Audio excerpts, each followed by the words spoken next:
Hi, this is Joy Robertson. As many of you know, I love food. I love finding new restaurants. I love trying new dishes. And most of all, I love talking to the many great restaurateurs and entrepreneurs we have here in the Ozarks and beyond. I love hearing their stories, and that's what this podcast is all about, learning more about them and their journey. So join me as we savor the Ozarks. I am at a favorite Springfield restaurant right now, if there ever was one. I am at Jimm Steakhouse on South Glenstone with the owner, Jimm Swafford. And you have quite the backstory. And frankly, the building we're sitting in has quite the backstory, Jimm. This was, when you came to town, a steak and ale, correct? Yes, it was a steak and ale built originally in 1978. And I came in 1998. And it was a steak and ale until 2008 when Steak and Ale closed their doors across the country. And that was a heartbreaker for you. Your website has the story, the account of a call coming either late at night or early in the morning that kind of dropped the bomb on you and your dreams at the time. Tell me about that. Yeah, it was early in the morning on a Tuesday. I had stayed up till 3 o'clock the night before, or into Tuesday morning, because I did the financials for 10 steak and ales, and they were doing well. So to get a phone call that said lock the doors was quite a surprise for me, and it was payday for the employees. So as they came in and picked up paychecks, they bounced. The paychecks were no good. And so there was a lot of things to kind of rein in and figure out and, tell everybody what was going on. And in the meantime, wondering, what am I going to be doing now? Because steak and ale is my life. What got you into hospitality? Before we move forward, tell me how you got into this business to begin with. Oh, gosh. Okay, so I had a paper route when I was 9 years old. And so I would throw the paper route, and then I got hooked up with the concession stand at the Little League baseball park when I was 10 years old. And Mr. Kearns made me the concession stand manager. So Mr. Kearns is responsible for the majority of this. So I did that for 2 years, and then it just kept going. Concession stands at the Sedalia Country Club, and then somebody from the Holiday Inn saw me working there, asked if I would come over and wash dishes, be a waiter at the Holiday Inn. So I thought, why not? And the ball started rolling, and I've been in the food and hospitality business for 56 years. Wow. All right. So that's how you got into it. I was going to say born and raised in Sedalia, so you're a Missouri boy. So you say that steak and ale was your life. This business was your life. You get this call, and now all of these people that you've worked with and that you love very much, I'm sure you've built relationships with, are scattering. You're trying to help them find jobs. You're wondering what you're going to do. You did not own the building, correct? But you reached out to the person who did? Right. Mr. Seckler, that owned Plaza Towers, he was the gentleman that owned the building. And so I went to him and I said, hey, this is what's going on. And they weren't aware that Steak and Ale was going to be closing either, and they had the lease on the building for quite a few more years. He said, well, I really don't want to get back into the restaurant business. I am approaching 90 years old, and it's time for me to relax. And so I'm just not really interested. And so I said, well, how about you give me some time to find a partner? So a year went by. I really didn't find a solid partner, so I went back to Mr. Seckler. And I said, well, I haven't found a partner. And I said, so I guess you're just going to have to let the building go. And he said, oh, why don't you come and talk to me? And so went and talked to him. He said, okay, how about I give you a steakhouse? You do whatever you want to with it. We don't need to make a lot of money, just enough to keep the doors open. And he said, just do what you want. And so we did that for a couple of years, and then he insisted on selling me the actual business at a very gracious price and set me up for life pretty much. You have said before that man was your angel. I don't think I disagree. Definitely, yes. He and his wife, Miss Seckler, were my angels in this regard. Yeah, they forced me to take a leap that, I always wanted to own my own business, but I didn't know when it was going to be or what was the right time, and they decided that for me. What did you do in the year in the interim? Didn't you work for another company, or do I have that right? I worked for Fridays, for the Tricor group that had several Fridays franchises across Missouri. And so I worked for them for a year while I was trying to figure things out. But you never gave up on your dream. And he said, why don't you open a steakhouse? You put your name on the sign, and here you are. How did it change from Steak and Ale? To what degree did you just love the way Steak and Ale did what it did? And what degree did Jimm put his spin on it? There was not a whole lot of changing that needed to happen. Our Steak and Ale was doing pretty well. The salad bar, of course, everybody's crazy about the salad bar. A few people asked me why I decided to keep the salad bar, and I said, well, this building just has to have one. So what I didn't like about Steak and Ale was they didn't want to spend money on labor, on taking care of the guest. So that's where Jimm's did a flip-flop. I was never good at labor with Steak and Ale. I was on the bad boy call every Thursday because I spent too much money on labor. But I wanted a hostess to seat my guest in the middle of the afternoon. I didn't want to create an artificial wait and have the guests waiting in the lobby when we had all kinds of tables. And I didn't want my cooks doing the dishes while they were trying to prepare food. So, I've spent a lot of money on labor, and I think taking care of the guests is kind of like the Field of Dreams. If you build it, they will come. So we had the staff ready to take care of people. Well, and that's what hospitality is all about, is making people feel comfortable when they come in the door, and you need to get them seated and make them happy and what have you. Now, to what degree were you in on the menu here? Do you do the cooking? Did you help come up with the menu development? How did that work? I don't cook. I can assist. I can cut prime rib. I can do everything but cook the steaks. Makes me too nervous. Yes, we developed the menu. A lot of it was Steak and Ale classics that we used, different recipes, but some, pretty much the same thing. The Kensington Club, the Hawaiian chicken, and that we had to be careful because Steak and Ale has trademark recipes on a few items, and people might know that they're back in business, and so our recipes do not match Steak and Ale's. We made sure of that. But they had a lot of things that needed to go on that were people's favorites, our guests' favorites. And so we did that, and then created some new dishes like the meatloaf and the bacon wrap peppadews. And then most recently we've added the crab cakes, which are phenomenal. The crab cakes are just amazing. The mussels on the menu are kind of a tribute to my wife and I in Kansas City before we came to Springfield. We used to go down to the plaza to the Michael Forbes Grill, and that's where we had mussels every other Friday night. So that's how those got started, and that's pretty much the same recipe as far as we know. Well, they're fantastic. And those peppadew, that's kind of one of the things that I think you're certainly known for your steaks, but yes. People talk about those. That's got to be a labor-intensive thing to put together.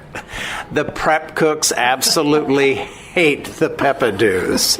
It is nuts. So pretty much every day they'll stuff at least 100 peppadews. So they have to par-bake the bacon, they have to soften the cream cheese, and then they pipe the cream cheese into each individual peppadew. And then when we get into the holiday season, there's most days they're doing about 200 a day. So they take turns, they rotate, and when we get a special order that a guest wants for their holiday parties, that really sends them over the edge. It does. Because I know you do a lot of holiday parties. So you mentioned numbers. On your website, there were some numbers about roughly how many plates are served every week or how many drinks are served every week, meals. Do you remember, or has that been updated at all? You send a lot of food out of the kitchen here. We have a new website coming out in about 2 to 3 weeks, and yes, we do. The kitchen that we have was never supposed to cook for this many people. Right before Steak and Ale closed, we added the back 2 dining rooms in 2006 that added an additional 110 seats, but the kitchen was not made any bigger. So they do a great job of pushing out anywhere from 2,500 to 3,000 meals a week, and during the holiday season, some more. So we're doing, as far as business, we're triple what Steak and Ale's highest year was here. Wow. So I guess we're doing something right. I would say you're certainly doing something right. I never drive by here that the parking lot's not full. And that says a lot, be it lunch or dinner. This is an amazing place. What do you like to eat when you're here? What's your favorite? Right now it's the crab cakes. Okay, the new crab cakes. Yes, love the crab cakes. Those took us 13 months to get the right recipe. So one of my chefs worked on it for quite a while. They were okay. They were good. But they just weren't exactly what I wanted. And I knew what I wanted. I had it at a restaurant in Dallas, and I wanted to get there. So another chef took over the project, and we probably tasted easily 24 different recipes or more. And then Marcus finally nailed the crab cake. And the guests agree. The guests love the new crab cake. I was going to say it must be pretty popular, but you know, Jim, you can call me if you need a taster. Oh. I am all over it. You just let me know. So they are a big hit, and they've been on the menu how long? Probably about 7 months now. Okay. And then we also have the new smoked Gouda mac and cheese. That's great. Guests are loving that. The steak wrapped asparagus spears are another specialty item of ours. So those are the kind of things that you will nosh on when you get the opportunity. What is a typical day like for you? Are you here early until late? I mean, when do you carve out time for you? Well, actually, I have a great staff. I have a lot of folks that work very hard for me and do a fantastic job. Recently, in the last year, I have not been here as much as I have in the past. I'm probably spending about 30 hours here a week as opposed to the 70 that I used to do. I used to close 3 or 4 nights a week and be here till 1 in the morning. Now I'm at home with my wife for dinner almost every night of the week. Good for you. Sometimes we miss it, but, I feel like it's time to start spending time with her and my grandkids. I have 2 grandchildren in Dallas, so we like going down there to visit. But yeah, I have a staff that is absolutely amazing. I have a bartender that's been with me for 20 plus years, a dishwasher that has been with me for over 24 years, and several others that have been here for quite a few years. And when people are with you that long, that says a lot about you and about the business that you operate here. So that's good that you have a large staff that's very capable, and everybody's always so friendly. You have a larger staff now than you ever dreamed that you would have, right? It's crazy. We opened in 2008 with 46 employees, and that was overstaffing because we knew we were going to lose a few of them. And then it increased to 60, then 70. Right before COVID, we were at 72 team members. And then after COVID, people wanted to work more part-time, so we had to escalate. So currently we're sitting at about 89 to 90 employees. We just crossed, we had 101 a couple of months ago, but we've got some more full-time people that have stepped up. Right. Well, it's just so important to have a good staff. And you mentioned COVID.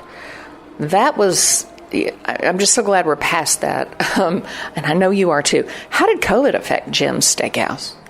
COVID was tough, of course, and as it was for many restaurants. We approached COVID knowing that we still wanted to try to take care of our employees as best we could. We had a food bank up here at the restaurant, which was amazing, and there were a couple of local donations that helped with that for necessities and stuff like food, they could come and just pick up what they needed if they were having trouble financially. And we only lost 1 team member during COVID. All of them came back to work. Wow. Except for 1. Mm-hmm. So that was amazing. Like I said, I have a dedicated staff. They're remarkable. I remember, and I think you still do this, you have the little hut, I don't know what else to call it, up front where you get the gift cards. Was that a COVID thing, or when did that come about? The gift card hut was a COVID thing. What I thought. Yes, okay. Yes. That was the first year after COVID. We figured, how are we going to sell as many gift cards as we normally do? And so my wife actually came up with the idea of the hut and pitched it to her brothers, which a couple of them are good carpenters. And so they built me a gift card hut. and we put it up here, and it was beyond what I thought it would do. But it's done well for every year since. Well, a Jimm's gift card is solid gold. I mean, if you go to a fundraiser or anything like that and there's a gift card available to bid on, it's just, and you're very generous, I know. Hello, it is Ryan, and I was on a flight the other day playing one of my favorite social spin slot games on ChumbaCasino.com. I looked over at the person sitting next to me, and you know what they were doing?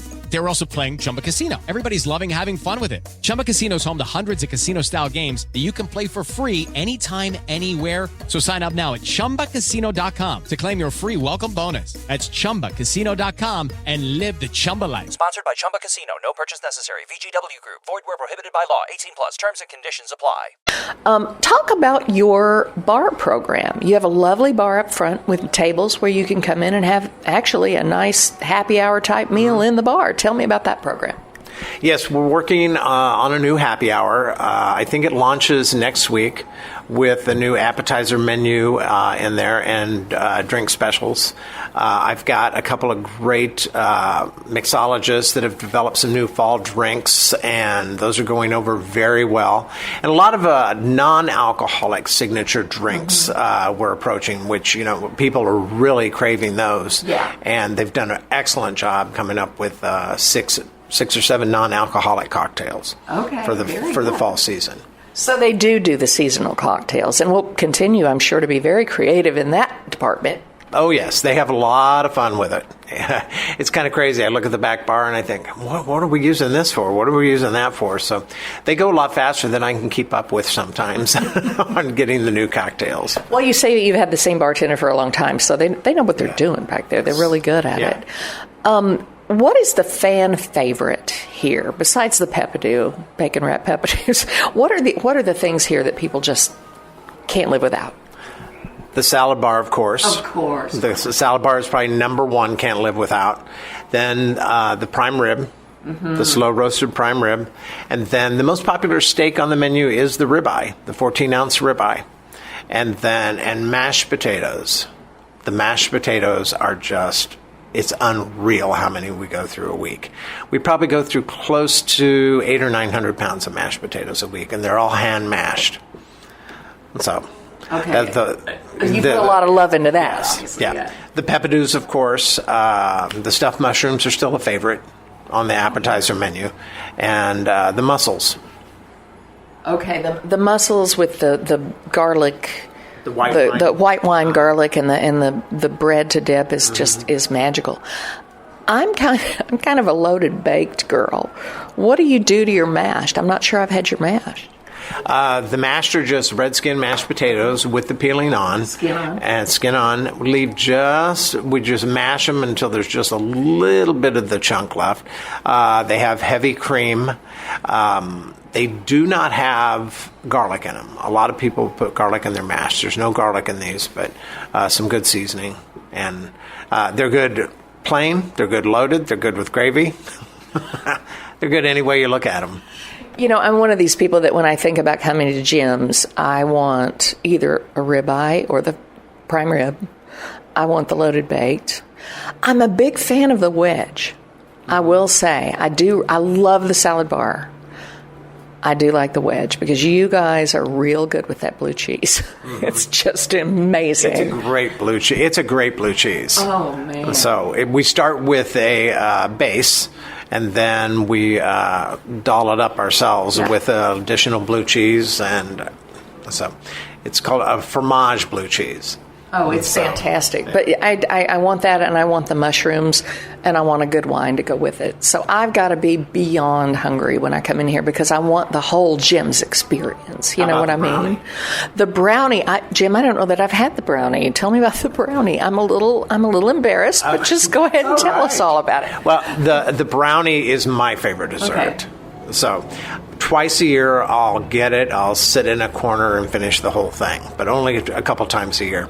We make the brownie in-house, and then we have vanilla ice cream. We make the peanut butter mousse that goes on top underneath the vanilla ice cream with heavy cream, peanut butter, and then we top it with a fudge espresso sauce that we also make in-house with actual espresso coffee and coffee crystals, and it's phenomenal. You can add a little caramel syrup and nuts if you want to. And then the brulee cheesecake is the hands down the number one dessert. Do you make these in-house? Yes. Well, the cheesecake, no. I can't say that we make that in-house, but we brew. You brulee it? Yes, we brulee it.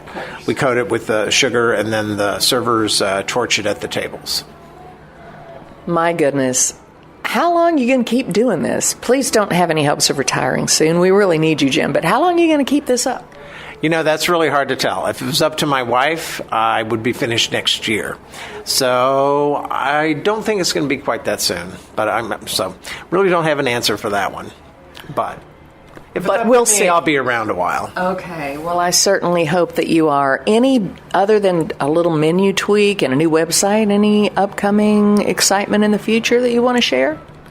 Don't have anything planned right now. We're always looking at some new menu items. We hope that there'll be a small menu revision in the next couple of months, right before Christmas. Hope to get that out. We're working on the soups. People love our soups. French onion. We have the French onion. We have the seafood bisque. And then lately the favorites that Marcus and the staff have been making are the Hungarian mushroom and the broccoli, cream of broccoli and blue cheese. Folks that don't even care for broccoli or blue cheese love this soup. What? It's incredible. Marcus doesn't want to share the recipe with me either, but Marcus is, he's good. He's good. But man, you guys work so well together to come up with these recipes, and the ability to taste, I think you said the crab cake in Dallas, and remember, unless you went down there and had him taste it too or brought some home, you knew exactly the elements you wanted to bring out in the crab cake. So you and Marcus are, you get it. Yes. Yeah, we work at it doesn't happen overnight, that's for sure. Sometimes I get frustrated and I think, do we not have that? Have that yet? Come on, let's go. But perfection takes time, I guess. Man, good stuff. All right. Yeah. Well, Jimm Swafford, thank you so much. Visit Jim at Jimm Steakhouse. You can't miss it. It sits right along South Glenstone. And I love hearing your backstory and a success story like this. It just makes me feel good, just like your food does. Jim, thank you so much. Thank you, Joy. I appreciate it. Look forward to seeing everybody.